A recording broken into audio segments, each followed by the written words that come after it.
नमस्कार, स्वागत है आपका स्वदेश हेल्थ में। मैं हूं आपके साथ दिनेश अवस्थी। मध्य प्रदेश में एक नई खतरनाक बीमारी ने दस्तक दी है। प्रदेश के 6 जिलों में इस बीमारी का अलर्ट जारी किया है। स्क्रब टाइफस नाम की यह बीमारी चूहों से फैलती है। क्या है ये बीमारी और इसके लक्षण क्या है और इसके बचाव के उपाय, इसी पर आज हम चर्चा करेंगे। लेकिन आपको बता दें कि इस बीमारी का प्रकोप पन्ना समेत 6 जिलों में देखने को मिल रहा है, जिसके चलते पन्ना सहित सतना, दमोह, सीधी, सिंगरौली, बालाघाट, जबलपुर जिलों में स्क्रब टाइफस का अलर्ट जारी किया है। हाल ही में स्वास्थ्य अनुसंधान संस्थान जबलपुर ने लैब ने इस बीमारी से मिलने वाले प्रकरणों की पुष्टि की है। अलर्ट जारी होने के बाद स्वास्थ्य विभाग विशेष एहतियात बरत रहा है। बता दें कि इससे पहले भी 2021 में प्रदेश में जबलपुर और मंदसौर जिले में इस बीमारी के करीब 17 मामले सामने आए थे, जबकि 52 मरीज संदिग्ध पाए गए थे। फिलहाल मध्य प्रदेश के संचालय चिकित्सा और स्वास्थ्य सेवा के माध्यम से अलर्ट वाले जिलों में एम्स भोपाल की सहायता से रिसर्च प्रोजेक्ट चलाने का भी एक निर्णय लिया गया है। लेकिन क्या है ये बीमारी और कैसे ये बीमारी फैलती है, इसकी क्या कुछ वजह हैं, उस पर आज हम चर्चा करेंगे और कैसे इससे बचा जा सकता है और ये इतनी खतरनाक क्यों है, इस पर भी आज हम चर्चा करेंगे। तो आज हम स्वदेश हेल्थ में स्क्रब टाइफस को लेकर बात कर रहे हैं, जिसको लेकर आज के समय में अगर बात करें तो मध्य प्रदेश में इस बीमारी का प्रकोप बढ़ रहा है और इसके प्रकोप से काफ़ी नुकसान भी लोगों को हो रहा है। तो क्या कुछ इसमें सावधानियां रखनी होंगी और ये जो खतरनाक बीमारी मध्य प्रदेश में आई है, कैसे ये बीमारी यहाँ तक पहुँच पाई है, किस वजह से होती है, क्या कुछ वो सावधानियां हैं जो हमें रखनी होंगी जिससे कि इस तरह की बीमारियों से बचा जा सके, उस पर भी आज हम चर्चा करेंगे। तो कई जिलों में स्क्रब टाइफस का खतरा बढ़ चुका है। रोशनी की ओर देखने में तकलीफ होती है, शरीर के कुछ भागों में दाने हो जाते हैं और इस बीमारी का प्रभाव बढ़ने पर निमोनिया, मस्तिष्क ज्वर यानी दिमागी बुखार और कई तरह की ऐसी समस्याएं रहती हैं जिससे कि ये बीमारी के लक्षण के तौर पर हम इसे देख सकते हैं। चूहों के खाने पीने की चीज़ें काटने पर यह संक्रमण फैल रहा है। खाने पीने की वस्तुओं को चूहे की पहुंच से बिल्कुल दूर रखें। यदि खाद्य पदार्थ चूहों के संपर्क में आता है तो उसका बिल्कुल भी सेवन ना करें। ये तो हमें सावधानी रखनी ही होगी। साथ ही घर के आसपास चूहों की आबादी बढ़ने से रोकने के लिए प्रयास करने चाहिए। खेत, जंगल, झाड़ियों में जाते समय पूरे कपड़े अपने पहनकर जाएं। घास फूस एवं झाड़ियों पर बैठने या सोने से बिल्कुल बचें। घर के आसपास अगर झाड़ियां हैं तो उन्हें काट कर जला दें, जिससे कि इस तरह की जो समस्याएं हैं और इस तरह की जो बीमारियां हैं और ख़ास करके स्क्रब टाइफस जैसी जो गंभीर बीमारियां हैं वो ना फैल पाएं।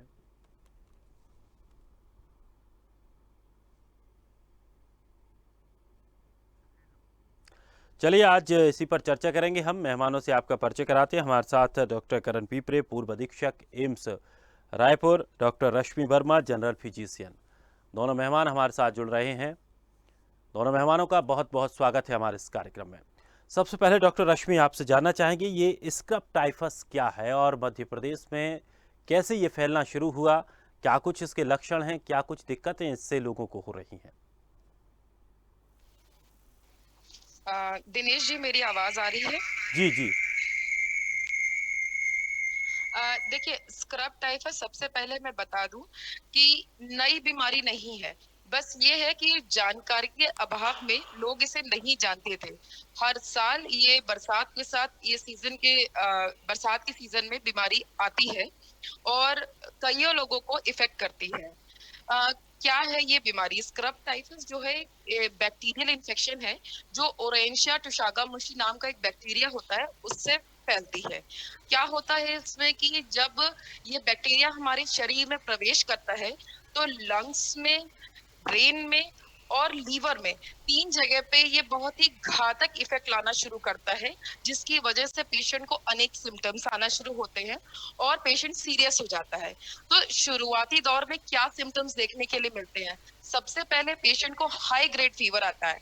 हाई ग्रेड फीवर का मतलब है 103-104 डिग्री बुखार आता है, जो कि पैरासीटामोल जो फीवर को कम करने वाली दवा है, उसको लेने के बावजूद फीवर कंट्रोल नहीं होता। पहली चीज। दूसरा, पेशेंट को हल्का हल्का पीलिया महसूस होने लगता है, हथेलियां पीली दिखाई देती हैं, आंखें पीली दिखती हैं, पेशाब पीली होना शुरू हो जाती है। इसके अलावा पेशेंट को खांसी आ सकती है। खांसी प्रोडक्टिव भी हो सकती है, ड्राई भी, मतलब बलगम या बिना बलगम के खांसी आ सकती है। बॉडी एक, मतलब शरीर में बहुत ज्यादा दर्द होता है। ये शुरुआती दौर में सिम्टम देखने के लिए मिलते हैं। इस बीमारी का पूर्णतः इलाज पॉसिबल है। एंटीबायोटिक्स में डॉक्सीसाइक्लिन, टेट्रासाइक्लिन, एजिथ्रोमाइसिन, ये सारी दवाएं जो है जीवनदायक रोल प्ले करती हैं। तो जब हम ये सब चीजें देख रहे हैं तो हमें क्या जरूरत है डरने की इस तरीके की बीमारी से? प्रॉब्लम ये है कि यदि बीमारी का सही समय पे पकड़ में नहीं आना होता है, टेस्ट वगैरह सही समय पे नहीं होते हैं, तो बीमारी बहुत तेजी से हमारे शरीर के सारे ऑर्गन्स को इन्वॉल्व कर लेती है। तो जो कॉम्प्लिकेशंस आते हैं उसकी वजह से मरीज की जान जा सकती है। तो क्या कॉम्प्लिकेशंस होते हैं? सबसे पहले पेशेंट को सीवियर निमोनिया यानी अक्यूट रेस्पिरेटरी डिस्ट्रेस सिंड्रोम हो सकता है, जिसकी वजह से मरीज वेंटिलेटर पे जा सकता है और जान जा सकती है। इसके अलावा इस इन्फेक्शन की वजह से इंसेफेलाइटिस हो सकता है, मतलब ब्रेन का संक्रमण हो सकता है। इसके अलावा मॉड्स, मतलब मल्टी ऑर्गन डिसफंक्शन सिंड्रोम, मतलब सारे ऑर्गन्स जो हमारे शरीर में अंग हैं उनका इन्वॉल्वमेंट हो सकता है।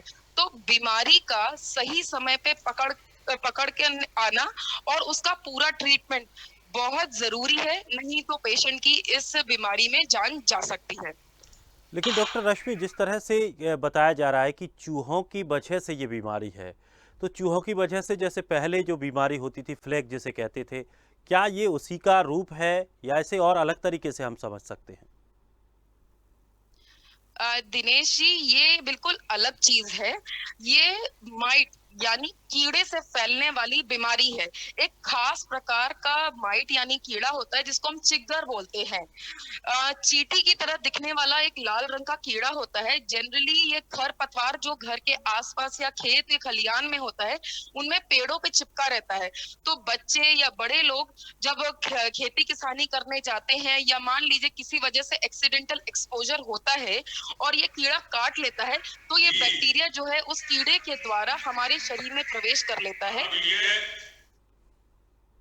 तो हेलो जी जी जी, हेलो आ रही है आपकी तो आवाज़। ये इस तरह से हमारे ये शरीर में ये इन्फेक्शन फैलता है और वेरियस सिम्टम्स आना शुरू होते हैं। चलिए, तो ये तो साफ है कि ये जो कीड़ा है उसकी वजह से इस तरह की ये बीमारी फैलती है, जिससे कि बचा जा सकता है। लेकिन साफ तौर पर जिसमें एक जो निर्देश है, अभी हम जो जानकारी लगातार ग्राफिक्स के माध्यम से लोगों तक पहुंचा रहे हैं, उसमें साफ तौर पर हम बता रहे हैं कि बच्चे अगर खेलते कूदते समय भी झाड़ियों या ऐसी जगहों पर जहां जाते हैं वहां पूरे कपड़े पहन कर जाएं, यानी कि हाफ कपड़े ना पहने, जिससे कि शरीर पर उन झाड़ियों के बीच से या इस तरह के कोई भी कीड़े या अन्य और कोई भी ऐसी समस्याएं ना हो। कई तरह की सुरक्षा से हम बच सकते हैं, जो कि बहुत ज़्यादा ज़रूरी है। तो पूरे कपड़े पहनकर बच्चे अगर पार्क में भी खेलने जा रहे हैं कहीं, तो कम से कम कोशिश करें कि कपड़े पूरे पहनकर जाएं, जिससे कि बहुत सारी चीज़ों से बचा जा सकता है। डॉक्टर करण पीपरे भी हमारे साथ लगातार जुड़े हुए हैं। डॉक्टर करण, स्क्रब टाइफस को लेकर आज हम चर्चा कर रहे हैं। कितनी गंभीर ये बीमारी है और क्या कुछ इससे नुकसान लोगों को होते हैं? हेलो, जी सर। आवाज आ रही है? जी जी। थैंक यू वेरी मच और दिस काइंड ऑफ डिस्कशन ये बहुत कम सुनने में आता है इस प्रकार का जो आप बता रहे हैं। और 5-6 जिले में मध्य प्रदेश में अगर इस बीमारी को पाया गया, देखा गया है, तो मैं समझता हूं कि इससे बचना बहुत ही जरूरी है, क्योंकि इस समय टेम्परेचर भी बहुत हाई है और इस प्रकार के जो स्क्रब जो फीवर होता है और स्क्रब टाइफस जिसको बोलते हैं, जिसमें काफी तेज बुखार भी आता है, मसल्स में दर्द होता है, उल्टियां होती हैं और डायरिया वॉमिटिंग भी होता है। तो ये अगर ऐसे मौसम में हम ये चूहों से और ये झाड़ियों में जाने से बचेंगे तभी हम इससे बच सकते हैं। अदरवाइज इसके कारण जो बीमारी रहती है स्क्रब टाइफस, इससे तिल्ली का भी बढ़ जाना होता है, खून की कमी होती है, हार्ट में भी इसका इन्फेक्शन के कारण तो काफी विरुलेंट स्ट्रेन होता है इसका, सेंसुमुकुड़ी करके इसका मॉर्बिली में फाग, उसका जो एक कीटाणु होता है, जो उसके कारण जो पॉजिटिव ऑर्गेनिज्म है, जो उसका माइट के साथ मिलकर के ये जंगलों में पाया जाता है, झाड़ियों में, घास फूस में पाया जाता है। और जो चूहे रहते हैं उनके द्वारा भी ये फैलती है, तो उससे बचना चाहिए। चूहों को ना पनपने दें, झाड़ियों को ना पनपने दें, कचरा कूड़ा जिसको बोलते हैं कूड़ा करकट, वहां पर बच्चों को और आदमियों को ना जाए, शरीर में लगेगा तो उससे ये बीमारी ट्रांसमिट होती है और काफी सीरियस भी हो सकती है। और इसकी डायग्नोसिस भी इसके साइन और सिम्टम से बनती है। जहाँ पे चूहा काटता है इस प्रकार से, नहीं तो लोग बाग तो इससे कोई डेंगू फीवर और कोई चिकनगुनिया, मलेरिया, वायरस, बुखार कुछ भी बोल करके उसको लंबा खींच सकते हैं। तो मैं समझता हूँ इसे होने ही ना दें। और आपने ही बताया, नहीं तो अभी हम लोगों को भी इसकी जानकारी नहीं थी। और इसका जो ट्रीटमेंट है ये भी ऐसा कोई ड्रग ऑफ चॉइस नहीं है, antibiotic, anti inflammatory supportive treatment होता है और एजिथ्रोमाइसिन वगैरह देते हैं। और हो सकता है जरूरत डॉक्टर उसको डेकाड्रॉन देकर के भी इसी प्रकार के इसके जो साइन और सिम्टम्स होते हैं उनको कंट्रोल करें। और इसमें मेरे ख्याल से अभी तक इसका स्क्रब टाइफस का बचाव के लिए, प्रिवेंशन के लिए किसी प्रकार से कोई वैक्सीनेशन भी नहीं है। तो इससे प्रिवेंशन, इसके लिए प्रिवेंशन ही एकमात्र रास्ता है। Prevention is always better than cure. बीमारी को रोकने से पहले ही इसे फैलने ना दिया जाए, होने ना दिया जाए, यही इसका वो है। इसमें इम्यून सप्रेशन वाले जो जिनका इम्यूनिटी पावर कम होता है बॉडी में, उन लोगों में भी जल्दी होने की संभावना रहती है। तो इसमें अभी स्टडीज की भी जरूरत है, रिसर्च का विषय भी है। और ICMR और मेडिकल साइंस वाले और जो PSM वाले होते हैं, पैथोलॉजी वाले होते हैं, इनको डॉक्टरों को आगे आकर के इस पे इसकी खोजबीन, रिसर्च, बचाव और शासन को भी इस पे इसकी रोकथाम करना पड़ेगा। क्योंकि अगर रैपिड इसका इन्फेक्शन फैलता है गति से, तो ऐसे मौसम में कोई भी बीमारी को मैं समझता हूँ कि बहुत ही जनता के लिए, बच्चों के लिए, लेडीज जेंट्स के लिए खतरनाक है और इसे रोकना बहुत ही जरूरी है। तो इसका प्रचार प्रसार भी होना चाहिए। जागरूकता कार्यक्रम आपने किया है, लोगों को हम यही बताना चाहेंगे कि अनावश्यक रूप से आसपास अपने घरों में और झाड़ियों में और नालियों में चूहों को ना होने दें और साफ सफाई अच्छी रखें। अगर कहीं कोई कचरा इकट्ठा है, घास फूस है, तो उसे जला दें। और इससे बचना बहुत ही जरूरी है। कपड़े पूरे पहन कर रहें ऐसी जगहों में अगर आते जाते हैं, ताकि आपके बॉडी में भी कुछ है वो टच ना करे। और अगर किसी प्रकार से कोई बुखार या डायरिया, वॉमिटिंग या सिर में दर्द होता है, हाथ पैर में ऐंठन होती है, तो तत्काल नजदीक के चिकित्सालय में जाकर के आप अपना कंप्लीट हिस्ट्री दें, डॉक्टरों से चर्चा करें और अपनी जांच कराएं और अपना जो भी कंप्लेंट है उसको तत्काल दूर करना बहुत ही जरूरी है। बच्चों को और महिलाओं को भी और बड़े बुजुर्गों को, और जिनका इलाज चल रहा है, चाहे वो टीबी का हो, कैंसर का हो, डायबिटीज के मरीज हों, हार्ट के हों, गुर्दे के हों, लिवर के हों, पीलिया के हों और एनीमिया के हैं, और जो जिनका नरिशमेंट अच्छा नहीं है, कमजोर हैं, ऐसे लोगों को इस प्रकार के रोगों से बचना पड़ेगा। बहुत जरूरी है अपने आप को बचा के रखना स्क्रब टाइफस जैसे कीटाणु और रोग से। सभी आप अच्छे, नहीं तो 3-4 जिलों में जब फैल गई है तो ये फैलने के चांसेस भी हो सकते हैं। इसी जगह जहां पर है उससे आगे नहीं बढ़ने दिया जाना चाहिए, क्योंकि विदाउट ट्रीटमेंट कोई भी डिसीज फैटल होती है, खतरनाक होती है, जानलेवा होती है। बिल्कुल। और सर, एक सवाल यहाँ पर ये भी है, एक सवाल आया मेरे पास, जो ग्रामीण क्षेत्र हैं और जहाँ पर वो पशुपालक जो होते हैं, वो बहुत ज़्यादा उनके घर पर पशु रहते हैं, जिन गाय है, भैंस है, बैल हैं, क्या पशुओं के साथ भी इस तरह के जो कीड़े हैं या इस तरह के जो संक्रमण हैं वो घर के अंदर आ सकते हैं? उससे किस तरह से सावधान रहना होगा और कैसे बचना होगा? देखिए, मैं अपने जो सुनने वाले और इस कार्यक्रम को देखने वाले के माध्यम से मैं बताना चाहूंगा कि आपने इतना अच्छा कार्यक्रम रखा है कि मुझे जनता को बताने में भी खुशी हो रही है। और आप जो कार्य कर रहे हैं ये लोगों को नहीं मालूम होता है। बहुत से लोगों को इसके साइन सिम्टम्स और कौन से कीड़े से होती है, क्यों होती है, क्या पहचान है, ये लोगों को मालूम नहीं है। तो ये अच्छी चर्चा है। और आप गांव अकेले की बात नहीं, खेती किसानी वाले घरों अकेले की बात नहीं है। मैंने स्वयं में देखा, शहरों में भी बरसात के दिनों में शाम को इस प्रकार के जो माइट्स होते हैं वो दिखाई देते हैं और वो काटते भी हैं, शरीर में चलते हैं, तो उससे ये इन्फेक्शन लगने का डर होता है। तो ये सब जगह पाए जाते हैं जहाँ किसान अपने गाय, बैल, पैरा, घास और खिलाने की चीजें, पशुओं को रखने की, बकरियों को, भेड़ों को रखने का जो जगह होती है, वहां भी ये कीटाणु दिखते हैं, आंगन में दिखते हैं। और जो गोबर से लिपे हुए, पुते हुए जो मकान और आंगन होते हैं, वहां भी देखने को मिलते हैं। तो इससे बच के रहना पड़ेगा, इस कीटाणु से बचना पड़ेगा। और मैं आप लोगों को यही सलाह दूंगा और अनुरोध करूंगा कि इस प्रकार के कीटाणु से, और जो ये माइट के जैसे होता है और मक्खी से छोटा होता है, और चूहों को भी ना पलने दें, ये सब उसके ट्रांसमिट करने वाले हैं। तो इससे बचाव बहुत जरूरी है और अभी चर्चा में भी आना जरूरी है। प्रचार प्रसार इसके बचाव के लिए, इस बीमारी से सतर्क करने के लिए और जनता को ये बताना बहुत ही आवश्यक पड़ेगा, तभी लोग जागरूक होंगे।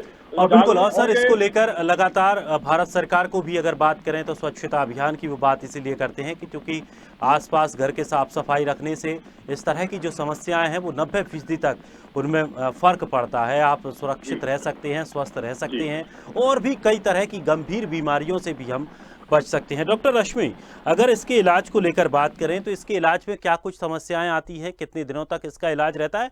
और सबसे बड़ी बात यह है कि चूंकि इसके जो लक्षण हैं वो लक्षण कई अन्य बीमारियों के, जैसे निमोनिया, आपने कहा निमोनिया भी हो सकता है, माइंड फीवर भी हो सकता है और पीलिया भी हो सकता है, तो उसका क्या इसको लेकर स्क्रब टाइफस का इलाज कुछ और अलग तरीके से किया जाए, या जो साधारण इलाज जिन बीमारियों का होता है वो उस हिसाब से कराएं? और इसकी पहचान कैसे करेंगे कि ये स्क्रब टाइफस ही है या फिर हमें पीलिया है, जो आमतौर पर गर्मियों के मौसम में या बरसात के मौसम में सही खान पान ना होने की वजह से इस तरह की समस्याएं हो जाती हैं, तो इनमें फर्क कैसे करें?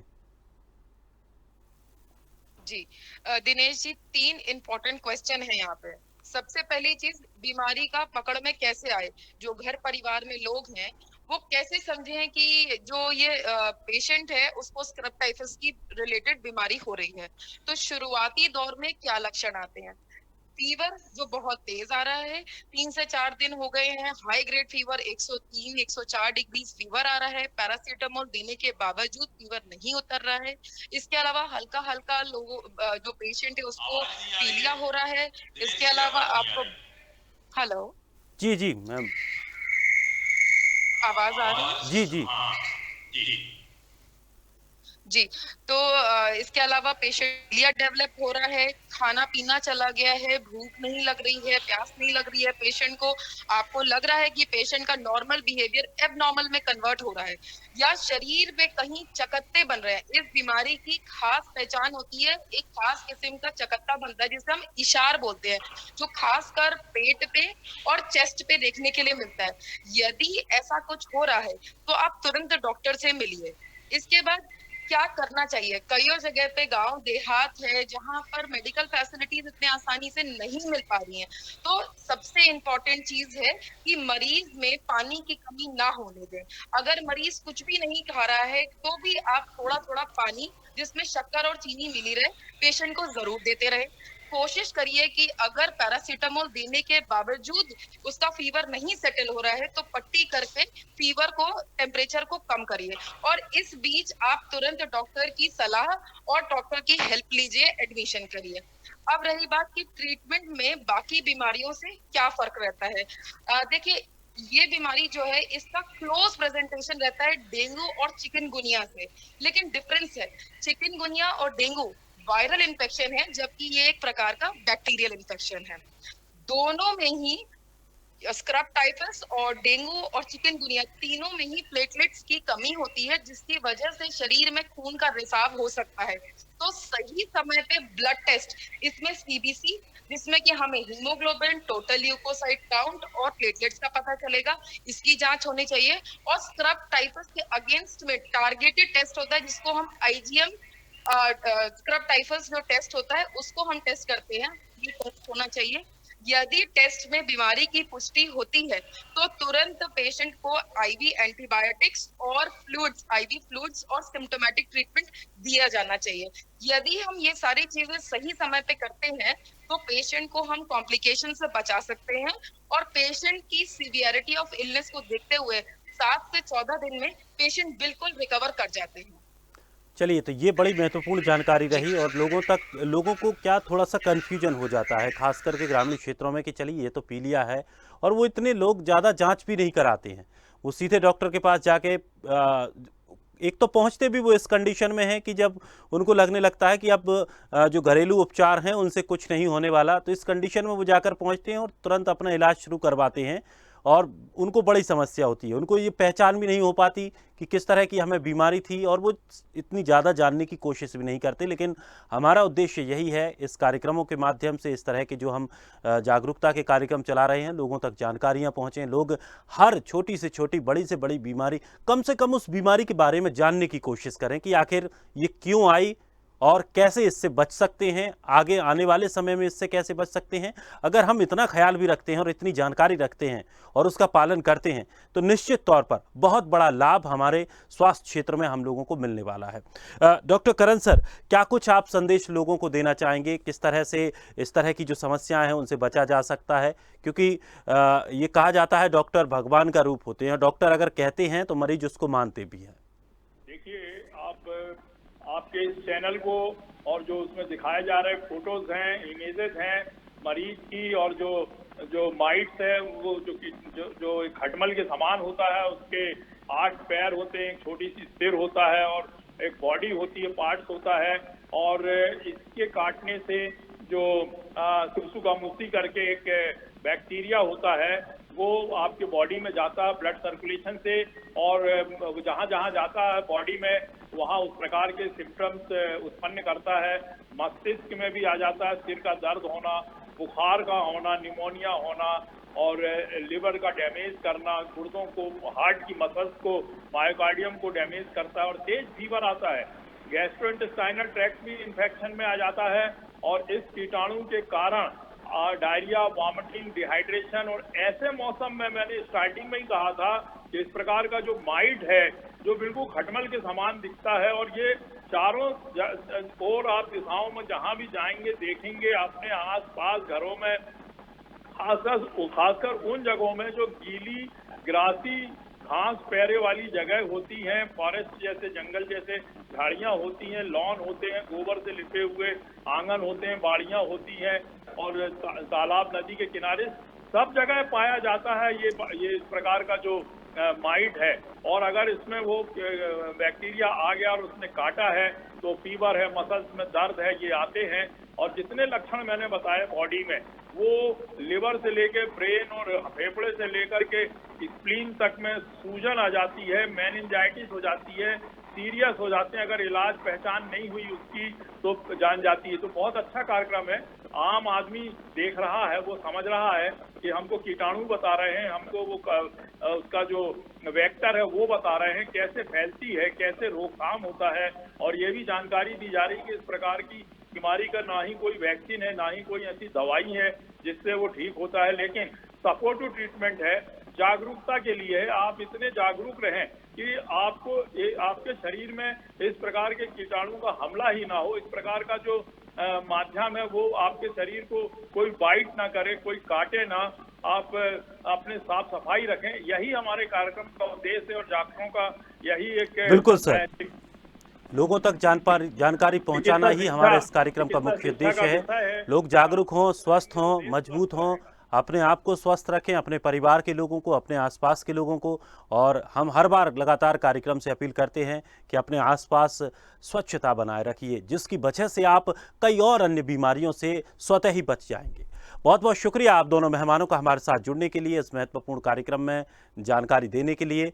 तो दोस्तों, स्क्रब टाइफस से बचा जा सकता है, लेकिन इसको लेकर सावधानियां आपको रखनी होंगी। सावधानियां यही है कि अपने आसपास साफ सफाई रखें, झाड़ ना पनपने दें, और किसी भी तरह से अगर बच्चे कहीं खेलने कूदने जाते हैं तो उनको पूरे कपड़े पहनाकर भेजिए, जिससे कि किसी भी तरह के कोई कीटाणु और वो अपने घर में ना लेकर आएँ। जैसे ही घर के अंदर आ रहे हैं, आप हाथ पैर धोजिए अच्छे तरीके से, और तब जाकर के आप घर के किसी दूसरे सदस्य से मिलिए या बिस्तर पर बैठिए। लेकिन सबसे पहले अपने आप को साफ सफाई और स्वच्छ रखिए, जिससे कि स्क्रब टाइफस जैसी समस्याओं से बचा जा सकता है। फिलहाल इस खास कार्यक्रम में आज इतना ही। ताजा तरीन खबरों के लिए आप बने रहिए स्वदेश के साथ। सबसे पहले देश।